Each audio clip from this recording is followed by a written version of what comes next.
following program on Other Derana 24 is classified for general audience. It is intended for all ages. It contains little or no violence, no strong language, and little or no sexual dialogue or situations.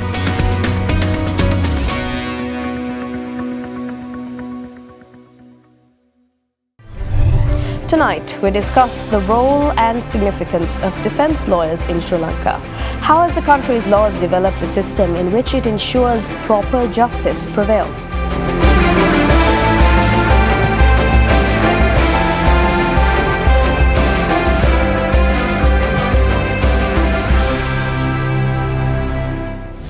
A very good evening and thank you for joining us on yet another episode of Law, Land and Liberty, where we bring to you key legal topics and break it down for the layman.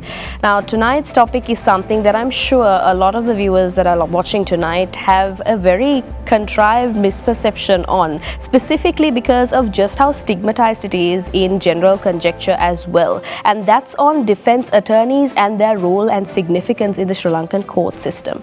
Well, to talk about this topic, we have someone that I believe is one of the most suited individuals for this specific topic, and that is Mr. Darshana Kuruppu, attorney at law. So thank you very much for taking the time to join us at the studio here today. Thank you, Anuradhi. Thank you so much for inviting me on this show, Anuradhi. Of course, a little bit of an introduction onto our guest, Mr. Darshana Kuruppu, attorney at law. He is someone with over 18 years of experience as a defense attorney, and he has also participated with fundamental rights cases as well. So safe to say we have a lot of practical experience that we can pick at when it comes to his own experience as a defense attorney in the Sri Lankan court system. But before we get into the discussion, here's a little bit of a breakdown of how we're going to approach this topic. First, we're going to get into the very basics and the fundamentals. What exactly is the role of a defense attorney specifically? Next, we'll be getting into the current context and also evolving technologies and how it supports judiciaries and also legislature in the country. And finally, we'll be talking about the future of defense attorneys and also the destigmatization of them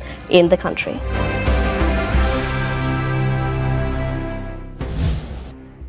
All right, well, without any further ado, let's get right into the discussion. First off, I'd like to thank you once again, sir. This is a very complicated topic and there's a very vast area that we can cover, but I'd like to really skim over almost all the branches that we can see when it comes to the role of a defense attorney and what exactly a defense attorney is, because we need to clear that with our viewers and also the misperceptions that we have seen. Before we get into any of the specifics, I'd like to ask you about the fundamentals. As you are someone who has over 18 years of experience as a defense attorney, could you please tell us what you believe is the fundamental role of a criminal defense attorney in Sri Lanka? What exactly is the core role? Actually, Anuradhi, I must first tell you, the role of the defense attorney is very much misunderstood by the general public. The large number of people think that defense attorneys defend criminals and we try to save those who have committed serious crime. No, the role of the defense attorney is to make sure that the fundamental rights of a suspect is being protected or safeguarded by the law enforcement authorities. Assuming that if someone makes a complaint against you, you have a right to retain a lawyer. Article 13(3) guarantees that right. It's a fundamental right. So even if you want to hire your lawyer, you can hire your lawyer to the police station and make sure that your fundamental rights are being protected by the police. And defense lawyers are part of the system, and we always say lawyers are the defenders of democracy and they are the defenders, the custodian of justice, and defense lawyers are part of custodian of justice. Our role is to make sure that suspects and accused of a criminal case is receiving a fair trial guaranteed by the Constitution. So I'd like to continue this discussion now that we've gotten a bit of a basic understanding as per the Constitution what exactly being a defense lawyer entails, and also the fact that we are all entitled to a defense, a proper defense, which is why the existence of defense lawyers are crucial to our court system. Sir, I'd like to ask you, moving on, to just clarify for our viewers exactly how it varies, specifically the role of a defense lawyer when it comes to, in contrast to a prosecutor. Anuradhi, we have an adversarial legal system. An adversarial legal system is a legal model where two opposing parties present their cases to an impartial judge or a jury, who then will decide whether the accused is guilty or not. In adversarial system, there are essentially two parties, the state and the accused. If it is a criminal offense, criminal case, there is an accused and the state versus accused. The state is always represented by the Honorable Attorney General. The accused is represented by an attorney or defense lawyer. So the duty of the state attorney is to present their case fairly and impartially. They are not trying to secure conviction at any cost. But as far as defense lawyers are concerned, we represent an individual accused, and we actually make sure, we need to make sure that his rights are being protected. But as far as a prosecutor is concerned, his duty is like, he is a minister of justice. He has to present his case fairly, and he has a duty towards the society. He has to act impartially and fairly.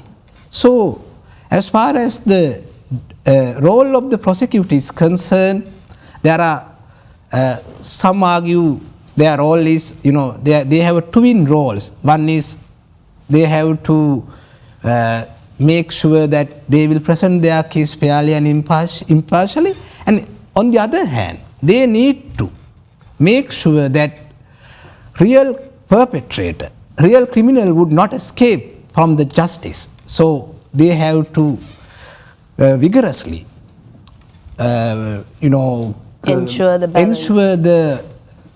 Make sure that accused, real perpetrator would be convicted by the court of law. Though these two roles are conflicting each other, two sides of the same coin. Side of the same coin. But the defense attorney is always, his role is to make sure that your constitutional right, if you are an accused, the rights of the accused is safeguarded, or rights of the accused will be protected by the law enforcement authorities, including judges, including police. Right. So I think that's a good point for me to pick up on, specifically the fact that we mentioned that the prosecutor and the defense attorney, they have somewhat similar roles when it comes to what exactly they're striving for. At the end of the day, it's always to ensure that justice prevails and to ensure that there are no wrongful convictions, and a proper conviction is doled out, an appropriate one that's actually accurate. So I'd like to ask you specifically with the stigmatization we see when it comes to defense attorneys, specifically in Sri Lanka. You have, sir, over your 18 years of experience, represented very high-profile cases. I believe I'd like to get into that as well with this question. Specifically, how exactly, after being responsible for handling such a case and representing such a polarized environment to the courts, how do defense lawyers actually balance the public's perception of them and also at the same time ensure that their client receives a fairer trial than what you would expect with stigmatization? Thank you so much for answering that question. In our country, most of the people are unaware of the role of the defense lawyer. Now, according to Article 13(5) of the Constitution, every accused is presumed to be innocent. It is, accused has no duty to prove his innocence. It is always on the prosecution to prove the case beyond a reasonable doubt. And when it comes to high-profile case, the perception of general public about lawyers is so negative. They think that defense lawyers are always trying to save wrongdoers, perpetrators. That is not the case. What is our role is to make sure that accused person will receive a fair trial, and he will, from the date of arrest to the date of sentence, we need to make sure that he is entitled to due process of law, and our role is to protect their rights, especially when it comes to high profile cases. Sometimes we say that the accused are tried by media trial, sensational matters. People will label these are the real perpetrators of the crime. They have committed the crime, but still the court has not yet decided who has committed the crime, whether the accused is guilty or not. But general public will convict the accused even before the court decides. So it is my own experience. When you handle a high profile case, the people will stand against you, protest against you, and they will see you as a criminal sometimes. They will see you as a criminal.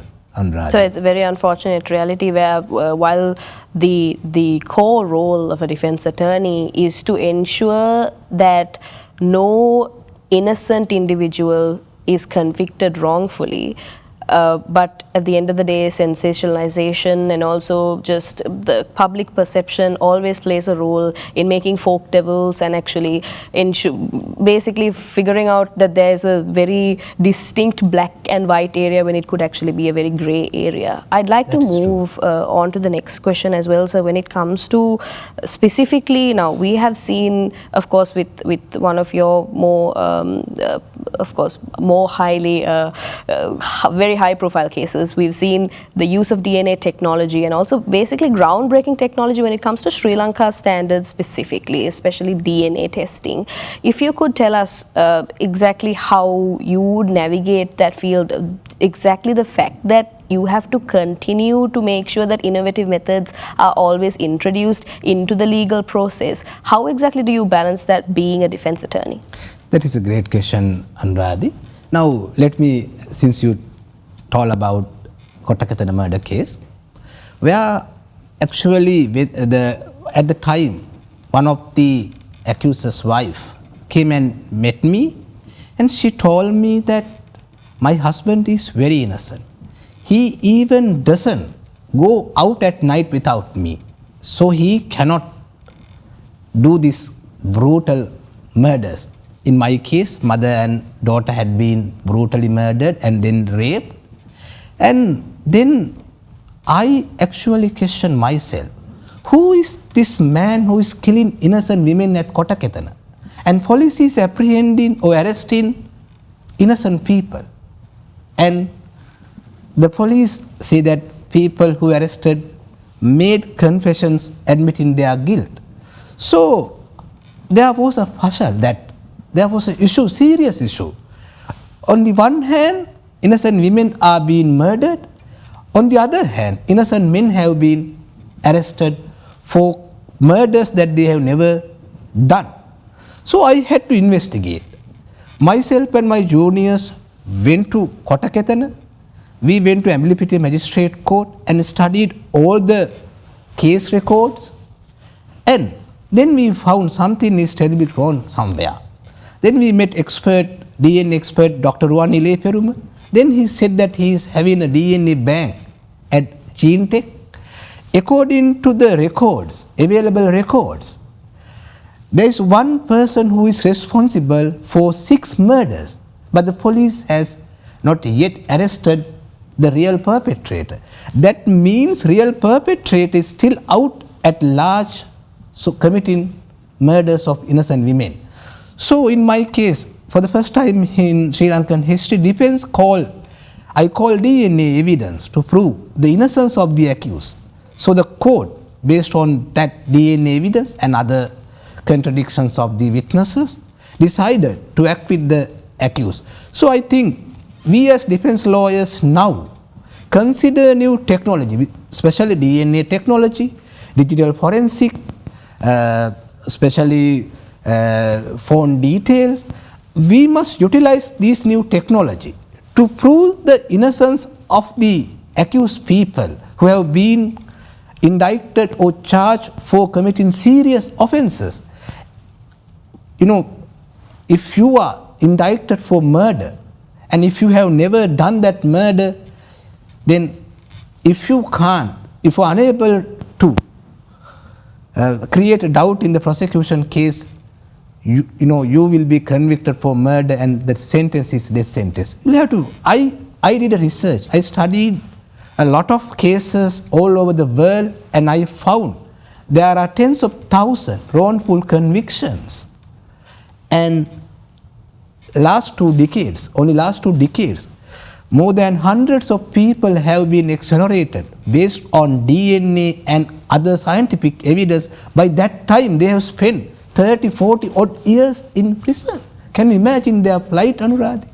So, therefore, I always encourage lawyers, especially junior lawyers, to, you should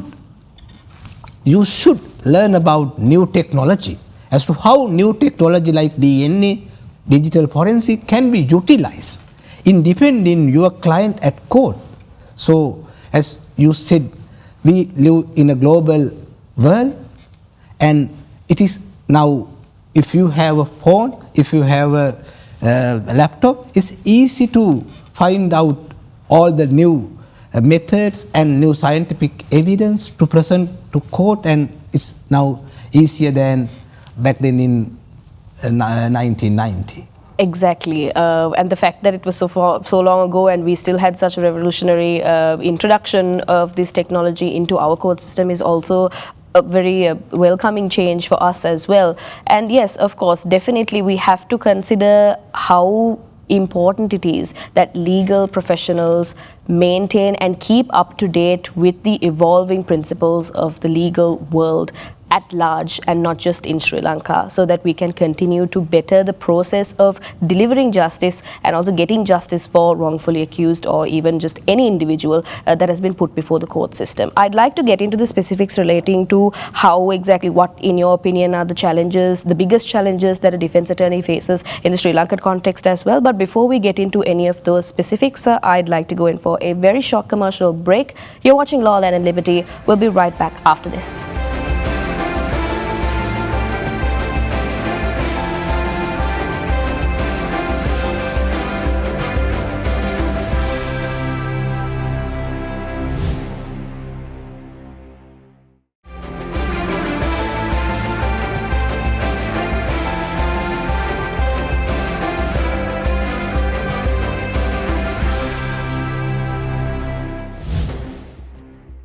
Welcome back to Law, Land and Liberty. We're in conversation with Mr. Darshana Kuruppu, attorney at law. We were just talking about the very fundamentals and basics of being a defense attorney. And before I went in for a break, sir, I really wanted to understand exactly what you believe, in your opinion, in your extended practice in this field.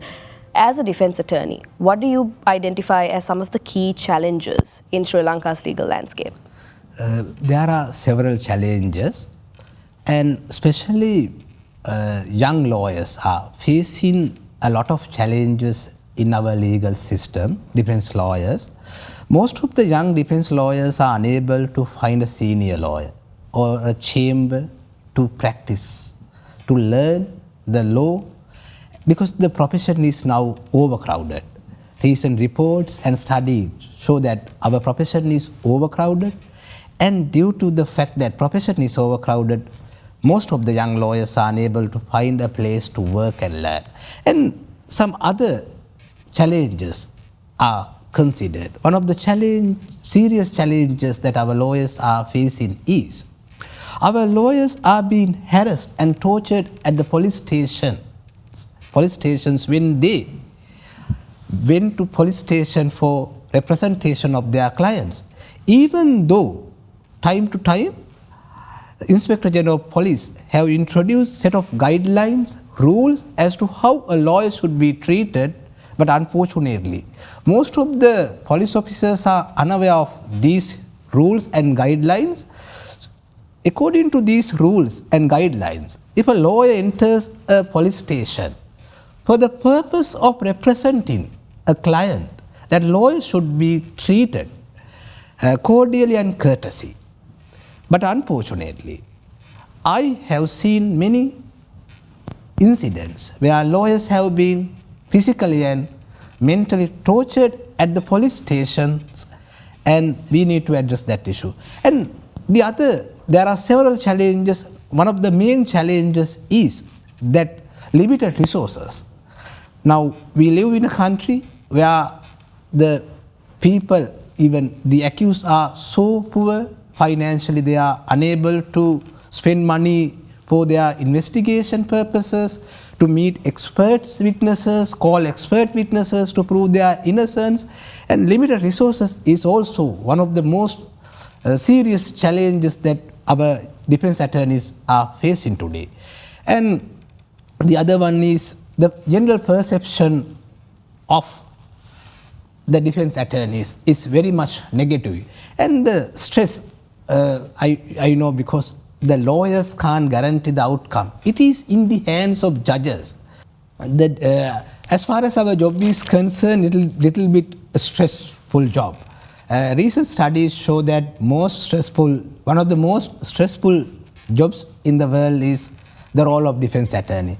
Because if we fail, the outcome would be very serious. Our client will have to face consequences. Sometimes he will have to there's dire consequences. Dire consequences. So we go through a lot of stress. And there are several other challenges that we don't have enough resources and no facilities actually. Therefore, I think new reforms are required to facilitate. Yes. And I want to get into that specific aspect of reforms and also the changes that we can see in the legislature. Towards the final segment, we can definitely touch on that, sir. But before we do, when it comes to, on the note of challenges for defense attorneys, sir, I'd like to ask you about the ethical aspects of being a defense attorney. Now, this is, of course, the biggest piece of conjecture. This is the biggest point that the general public will always, harp on, the ethical dilemma that defense attorneys will have to face when having to represent potentially, we're not sure, guilty or innocent client. We're not exactly certain until, of course, court grants the final sentencing. How do you exactly, as a defense lawyer, really navigate the ethical obligations that a defense lawyer should have when it comes to representing the accused of specifically serious crimes? Yes, defense lawyer, the primary obligation is towards the court. Even if you represent an accused, your primary responsibility towards court, you must assist the court to dispense the justice, do the justice. And especially as a defense lawyer, you have a lot of obligations and responsibilities towards your client. You should make sure that your client's constitutional rights will be guaranteed by the court and the law enforcement authorities, as I earlier said. And you should not disclose confidential information of your client unless your client consents for it. Because especially lawyer-client privilege, we have relationship that we should make sure that we will not disclose confidential data or informations of our client. If we disclose their personal data, that will seriously affect their right to privacy, and that will affect sometimes there will be threat to their lives as well. So we have an obligation towards the ethical dilemma as far as concerned. Our primary obligation is towards court and then towards our clients. And as defense lawyers, you must always tell the truth to your client. You must assess their case and tell the truth. Sometimes when we study the case brief, we see there is mountain of evidence against accused, and we must tell them, and this is a very bad case for you. It's better to plead guilty for a lesser offense. So you will be then you can have a suspended or lenient sentence. Now, it is up to the client to decide whether he will plead guilty or whether he will proceed with the trial. But it is our obligation. We have a duty to inform our client because you can't guarantee the outcome. So, defense lawyers always must critically evaluate the evidence, the documents, and tell the truth to the client. And you should do hard work for your clients. You should fight fearlessly. You should defend your client and defend the rights of your client in courts, Anuradhi. All right, so I'd like to continue on the same note that we just spoke about, which is the ethical considerations that a defense attorney has to make when it comes to representing the client appropriately. If we see an instance where maybe fraud or fabrications can happen, lies basically, how exactly is a defense attorney supposed to have etiquette and conduct in that instance? Actually, Anuradhi, that defense attorneys cannot lie or misrepresent facts to the courts. Their duty is to assist the court by advocating the rights of the accused, but you don't have any right to fabricate evidence in order to save your client. And I must also say this: defense attorneys should not accept a case when there is a conflict of interest, assuming that defense attorney has appeared for the aggrieved party in the magistrate's court, and now the accused, once the accused was indicted before the High Court, accused is coming to retain you. You should not accept that case because there is a conflict of interest, because you have appeared for the aggrieved party in the same matter. And we must always keep in mind, as defense attorneys, you need to respect the court and you need to conduct yourself with professionalism. You must respect the opposing counsel and you should respect the judicial system.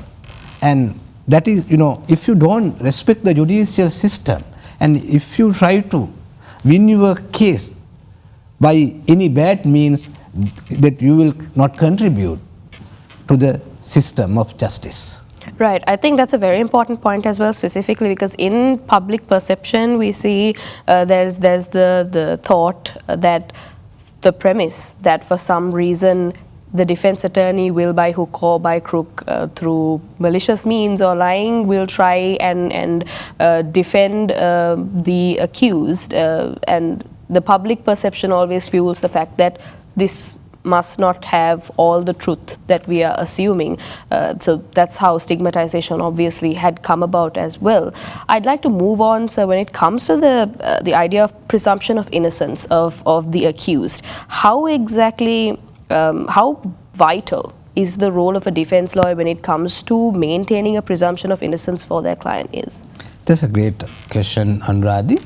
Presumption of innocence is a basic principle of our criminal justice system. In fact, according to Article 13(5) of our Constitution, it is a fundamental right of an accused person. Every accused person, it says person, is charged before court of law, is presumed to be innocent until the prosecution proves its case beyond a reasonable doubt. This principle upholds the notion that individuals should not be punished without a thorough legal process and strong case against him.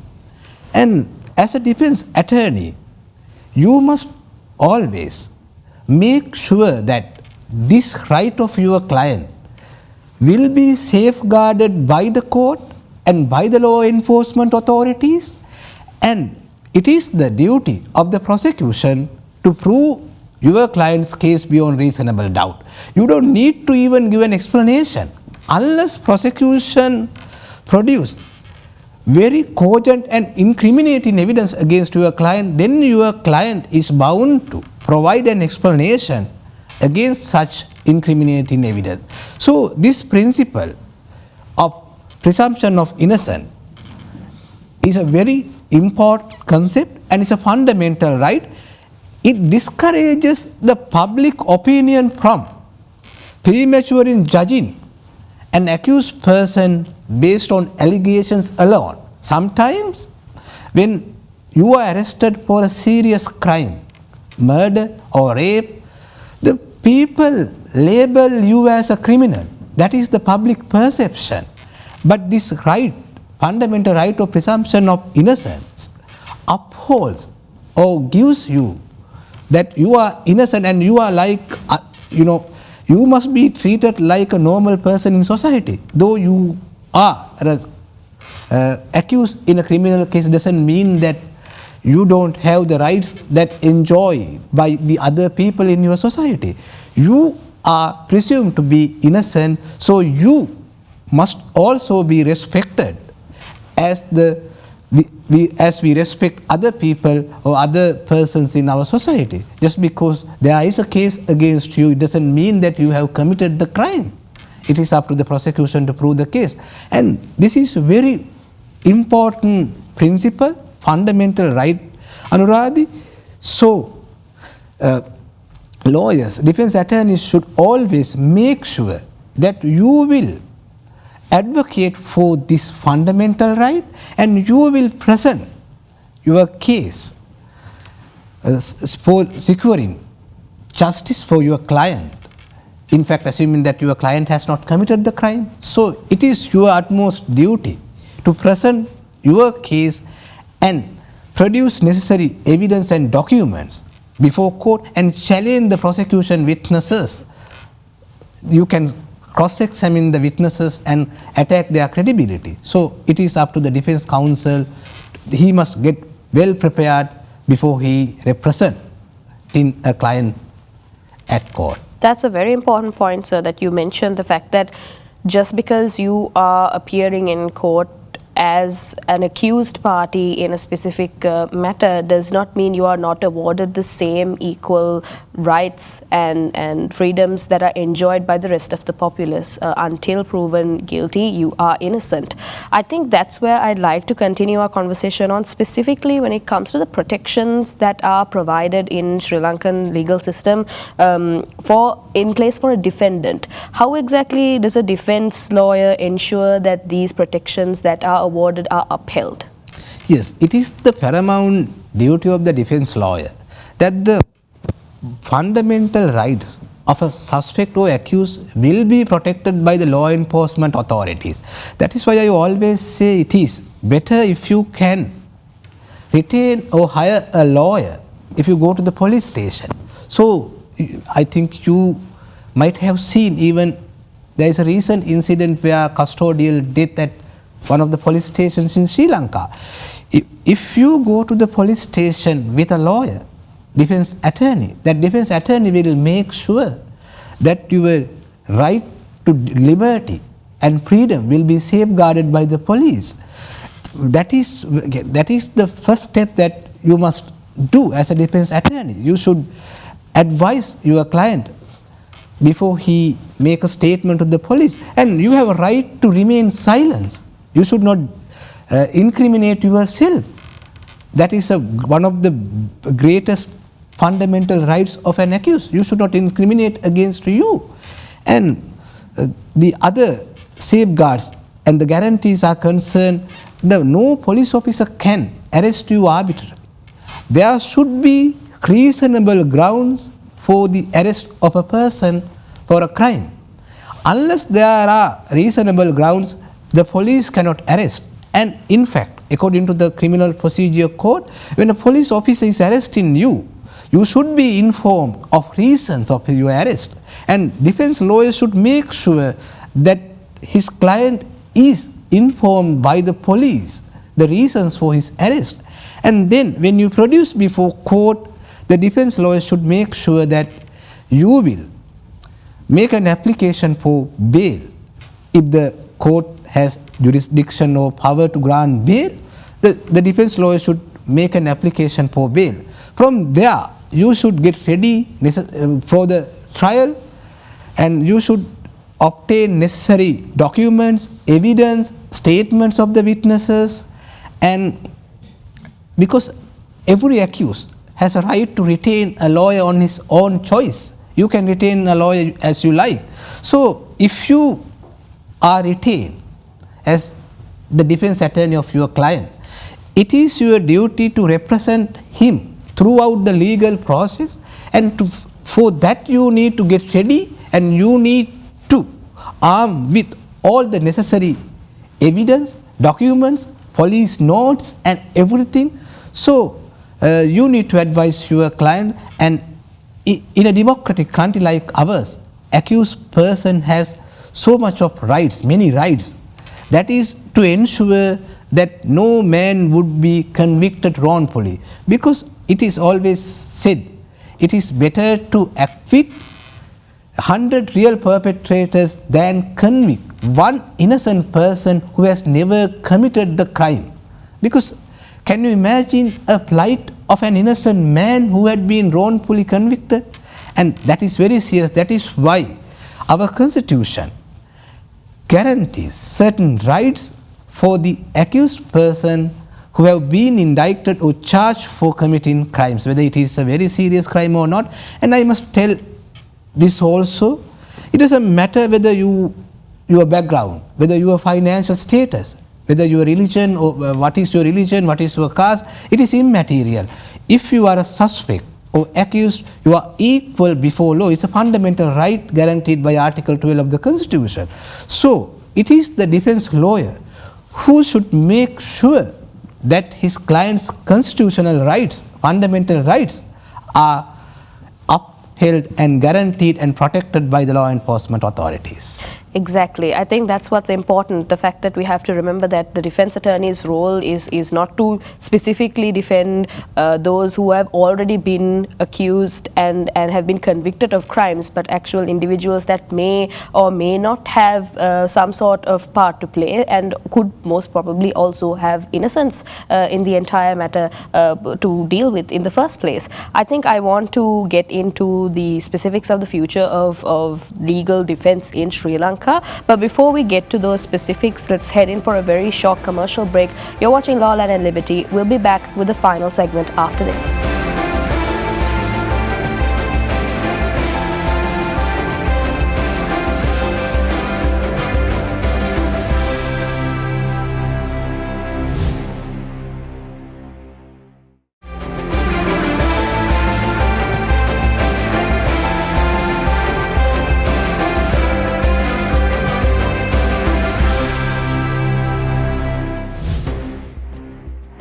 Welcome back to Law, Land and Liberty. We're in our final segment with Mr. Darshana Kuruppu, attorney at law. So once again, thank you for the previous segments. I believe we understood quite a bit with how to exactly understand defense attorneys and also the role of a defense attorney and its significance in Sri Lanka's legal landscape. I'd like to ask you, sir, specifically when it comes to, now since we're in the final segment, we have to talk a little bit future focused as well when we consider the future of the legal landscape in Sri Lanka. If you could tell us what exactly, in your opinion, you believe is the key areas of focus if we tend to improve the currently existing landscape, specifically when it comes to reforms. Is there any input that you can give us on this, sir? Yes, Anuradhi, as far as the existing laws are concerned, most of the existing laws are outdated. Now, as far as custom ordinance is concerned, it's outdated. We are unable, as far as the criminal legislation, now as far as the penal code is concerned, it was introduced in I think more than 100 years ago. And the current penal code is also outdated. And we need to introduce new laws to address the current issues that we are facing as a country. We should bring new legislations to address the issues, and as far as the legal reforms are concerned, it is the legislation, it is the parliament which should introduce new legislations to address the existing issues. And as far as the legal landscape is concerned, I see due to limited resources, most of the lawyers are unable to achieve the required knowledge. And so we need to introduce a mechanism or system that young lawyers can learn new technology and new scientific evidence and expert evidence. So there should be a mechanism. Everybody will have access to that mechanism so they can increase their knowledge. And also I see that as far as the legal reforms are concerned, our courts lack necessary equipments. As far as the developed countries are concerned, now they have digitalized their court system. Digital platform is not a new thing for them. Digital hearings are taking place in all other countries, but still Sri Lanka struggling to introduce, we are unable to go for digitalization for many reasons. And many lawyers are facing a serious issue that if you want to obtain a certified copy of a case record or document from a case record, you'll have to spend hours at the registry. You'll have to spend your valuable time for a tiny thing. And if we can digitalize our system, then you will be able to get a copy from your laptop and you can easily pay for that to the registry. And we need to introduce a digital system. And I think, Anuradhi, as far as our police department is concerned, it is also one aspect that as defense lawyers I always see that we don't have experienced investigating officers. That is one of the main reasons for custodial death and wrongful convictions, because they always try to take a confession from the accused. Sometimes they detain the accused person for days in the police custody and he is being tortured for days in the police custody.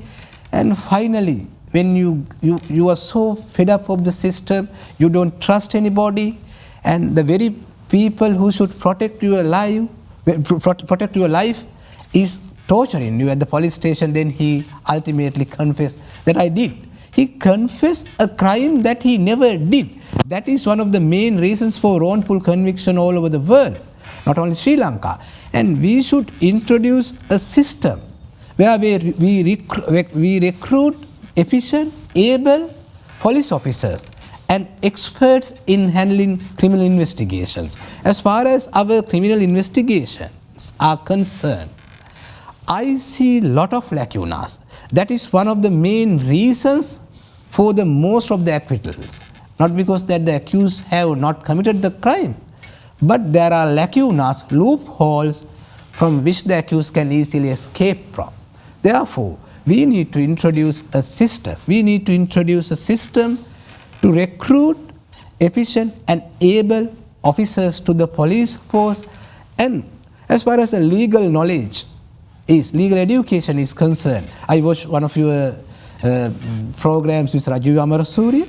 He came up with new concepts actually. We need to introduce new subjects in our legal institutions like faculty, law college and other private sector institutions. We need to introduce new subjects to address the issues that we are facing, introduce new mechanism to address the issues. And one other issue that I would like to address, that our police department is concerned, we lack expert officers who can do a better investigation. That is one of the reasons that there are several lacunas in the investigation process, so that will help the accused to escape with the crime that he committed. So we should make sure that police will recruit efficient and able officers for the investigation purpose. And also to prevent any sort of forced confessions and any sort of torture that could take place as well. That is one of the biggest. Exactly. Because of their lack of knowledge, they think that torturing an accused would help the investigation. That is not the issue. That is not a solution. Torturing an accused would not help you to investigate a crime. And in all other countries, most of the countries, like ours, democratic countries have recognized certain rights that accused should not be tortured at the police station. All right. Well, unfortunately, our time here with you ends right now. So thank you very much for taking the time to actually explain to us. I believe our viewers got a bit of an understanding that it is not a one-dimensional thing being a defense attorney. There's a lot of facets and a lot of areas that must be looked into, and very many variables when it comes to defending an individual that could be presumed innocent or guilty, just depending on how the courts will choose to sentence it. So I believe our viewers learned a lot with this discussion. Thank you very much, sir, for taking the time. Thank you so much. Thank you. All right, well, we'll leave you tonight with the words of Barry Goldwater. Extremism in the defense of liberty is no vice, and moderation in the pursuit of justice is no virtue.